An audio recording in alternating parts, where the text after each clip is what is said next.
La infertilidad afecta aproximadamente al 15% de las parejas. Aproximadamente el 21% de los casos se deben a un factor masculino, 33% se deben a un factor femenino. Un problema de fertilidad podría llegar a ser uno de los mayores desafíos que enfrentes, pero con dedicación, el apoyo de tu pareja y la ayuda oportuna puedes superarlo.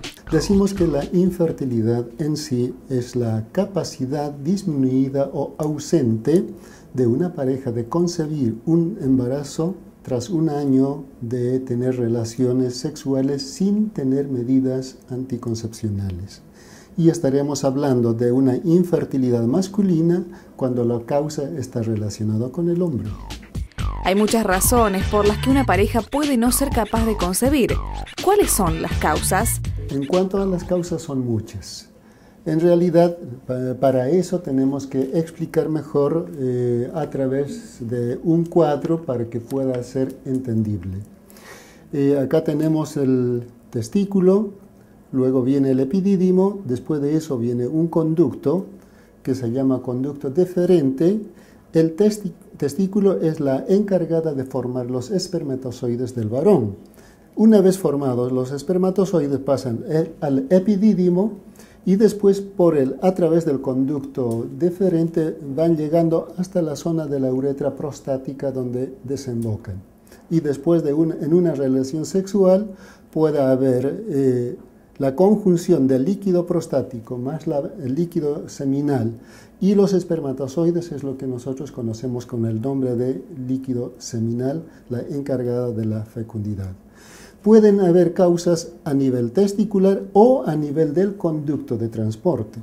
En este caso, estaríamos hablando acerca de la calidad, la cantidad y la forma de los espermatozoides, los que pueden estar alterados. Y hay una serie de enfermedades que pueden traer esto. Según nos explica el doctor Perales, urólogo, hay una serie de enfermedades infecciosas que se pueden contraer durante una vida sexual activa y esto hace que se desencadene obstrucciones del conducto, lo que puede condicionar una infertilidad. Pueden haber atrofias testiculares. O sea, cuando hay un proceso infeccioso que compromete el testículo, ésta responde atrofiándose, empequeñeciéndose, si es que vale el término. De esa manera también impide una buena formación de espermatozoides. Otra de las causas es la hipospadia o epispadia, o sea, el meato uretral está situado en la parte ventral del órgano viril o por encima. Por ende, durante una relación sexual, el líquido seminal se verterá hacia afuera. La criptorquidia es la ausencia del testículo a nivel de la bolsa escrotal. El testículo debe estar dentro de la bolsa escrotal porque tiene que manejarse dentro de una temperatura menor en relación al cuerpo, y cuando está fuera del lugar, responde atrofiándose o alterando la funcionalidad del testículo. La torsión testicular, que es una emergencia en pacientes jóvenes después de realizar un acto, un ejercicio, un salto, puede provocar una torsión del testículo, impidiendo una circulación adecuada de la llegada de sangre al testículo. Eso trae trastornos a la larga, necrosándole el testículo. Eso también es producto de infertilidad. El varicocele, que es una dilatación de venas espermáticas, puede condicionar un aumento de la temperatura a nivel del testículo, provocando una especie de intoxicación, y eso condiciona esto. Otras causas, como los tumores testiculares, la ingesta de drogas, por ejemplo la cocaína, marihuana, la ingesta excesiva de bebidas alcohólicas, que pueden traer estos problemas. La aneyaculación, sobre todo en pacientes que sufren traumatismos a nivel de columna, provocando una insensibilidad de miembros inferiores, por ende también se compromete la parte sexual. Trastornos hormonales, como son las hiperprolactinemias, el hipotiroidismo, ¿no? Y otras causas a las que denominamos causas idiopáticas son también las encargadas de provocar estas causas, estas alteraciones. ¿Qué pasa con el consumo de medicamentos o sustancias como esteroides? Las sustancias esteroides son sustancias parecidas a la testosterona. La hormona testosterona, que está formada por el testículo, es la encargada de darnos las características sexuales masculinas, la voz gruesa, el crecimiento de los vellos, la contextura de varón. Pero ahí, por alguna de las causas, puede estar disminuida la cantidad de testosterona y por ende nosotros damos ciertos medicamentos que suplen esta deficiencia para poder compensar la baja del nivel de testosterona. Hoy en día los padrones estéticos hacen que muchos jóvenes quieran tener un cuerpo más voluminoso, pareciendo como algunos artistas de Hollywood, y comienzan a tomar medicamentos que en un futuro pueden traer consecuencias serias para su salud. Los jóvenes, al ingerir estos medicamentos, pueden tener consecuencias serias. En los hombres, por ejemplo, puede traer una disminución en el tamaño testicular, una alteración en la formación de los espermatozoides, pueden haber también alteraciones de la producción natural de la testosterona, ¿no? Provocar ginecomastias o crecimiento de mamas, aumento de la incidencia del cáncer de páncreas y a veces incluso impotencias irreversibles. Consecuencias serias y graves que pueden afectar la salud masculina por causa del uso de sustancias inadecuadas. Y los adolescentes son muchas veces el blanco perfecto para el consumo temprano de esteroides. En adolescentes tal vez es la parte más complicada porque en ellos provoca un cierre prematuro de los cartílagos de crecimiento que tienen los huesos largos. Por ende, estos jóvenes tendrán estatura más baja. A nivel endocrinológico, nosotros podemos ver que la ingesta de estos medicamentos traen alteración de la función tiroidea, alteración del nivel de azúcar en sangre, provocando diabetes y sobre todo aumentando lo que nosotros conocemos con el nombre de LDL, o sea, colesterol malo, ¿no? Y disminuyendo el nivel de colesterol bueno, que es el colesterol bueno. Estos efectos provocan las famosas ateromas presentes en los grandes vasos del ser humano. De acuerdo a un estudio conducido por la Sociedad Americana de Medicina Reproductiva, fumar es uno de los factores prominentes que contribuyen al bajo conteo espermático en hombres. ¿Cómo se puede diagnosticar la infertilidad masculina?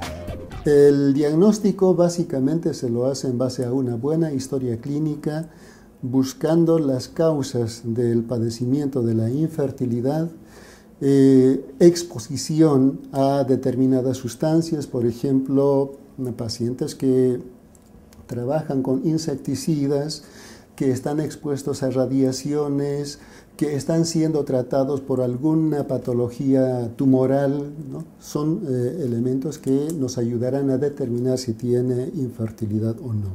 Haciendo un buen examen físico, explorando los testículos, considerando el tamaño, la consistencia, la dureza, en fin. Y después de eso, todo este examen, nosotros corroboraremos con diagnósticos por imagen, como son las ecografías, en el que nos mostrarán las características testiculares y confirmar nuestra presunción diagnóstica. También pediremos análisis hormonales, como el nivel de testosterona, sobre todo para poder tener una idea cómo está manejándose a este nivel.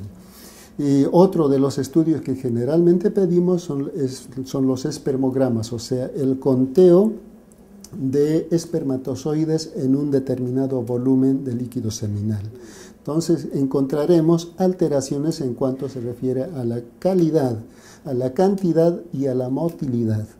Esas alteraciones pueden repercutir en la infertilidad.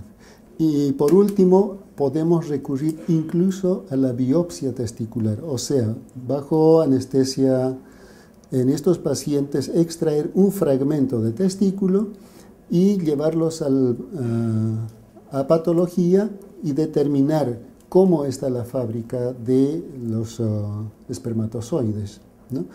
Y eso tiene que hacerse con mucho cuidado, ya que se los puede recolectar algunos espermatozoides para poder enviar a una fertilización asistida. Y otro estudio que suele utilizarse, pero que está en desuso, es la deferentografía, o sea, la inyección de medio de contraste en el conducto deferente, el que nos mostrará la permeabilidad o la obstrucción de este conducto. Esos son los métodos de diagnóstico. Los tratamientos básicamente dependerán de los resultados de los exámenes y pruebas realizadas. En caso de los tratamientos, de los procesos infecciosos, se tendrá que hacer el tratamiento correspondiente con antibióticos. En caso de diagnosticarse la varicocele, se tendrá que operar. En caso de las orquidopexias, también tendrá que someterse a un acto quirúrgico descendiendo el testículo al lugar donde corresponde, que son las bolsas escrotales. En caso de determinarse si tiene hipospadias o epispadias, se tendrá que hacer la corrección necesaria del conducto de la uretra hasta a nivel del glande, del pene, y de esa manera facilitar con la fertilidad. Y en casos de pacientes con disminución de nivel de las hormonas, tendremos que hacer una sustitución hormonal. Y por último, en otros casos, en casos mucho más complejos, hasta podemos recurrir a la inseminación artificial. O sea, estas son las que se realizan a un nivel mucho más complejo en determinados centros, ¿no? Y donde hacen la inseminación artificial, ya sea los famosos bebés probeta, las inyecciones intracitoplasmáticas, etcétera, etcétera, todos con la posibilidad de querer solucionar la fertilidad. Hace tan solo 30 o 40 años, la infertilidad era un tema tabú y tanto los pacientes como los propios médicos intentaban evitar hablar de ello. Hoy, la infertilidad es un problema que afecta aproximadamente el 10% de las parejas, estando implicado el hombre en al menos la mitad de los casos. En un elevado número de estos pacientes varones, tras un estudio detallado, no se encuentra la causa de su infertilidad, por lo que hay que optar por un tratamiento farmacológico empírico, o lo que cada día es más frecuente, por las distintas técnicas de reproducción asistida. En cualquier caso, aunque el responsable de la infertilidad sea el varón, la decisión al elegir uno u otro tratamiento debe implicar el consenso de ambos miembros de la pareja, sin olvidar que siempre queda el recurso de la adopción. ¿Es una condición irreversible? La fertilidad es una condición reversible en cuanto podamos diagnosticarlo y que pueda solucionarse. Y hay muchas, las que conocemos como idiopáticas, las consideramos irreversibles, y en estos casos la pareja tendrá que pensar en alguna otra opción, como ser la adopción, que es una buena salida para muchos niños que no tienen padres. Entonces el soporte familiar es muy importante, tanto a nivel psicológico, a nivel mental y físico de una pareja. Formar una familia puede ser una presión muy grande para algunas personas, y la sola idea de no poder tener hijos puede producir en ellos una sensación de fracaso. Es muy importante que trabajes en equipo con tu pareja. Es fundamental que se apoyen mutuamente y que nunca caigan en el error de culparse uno al otro por los problemas para concebir que están teniendo.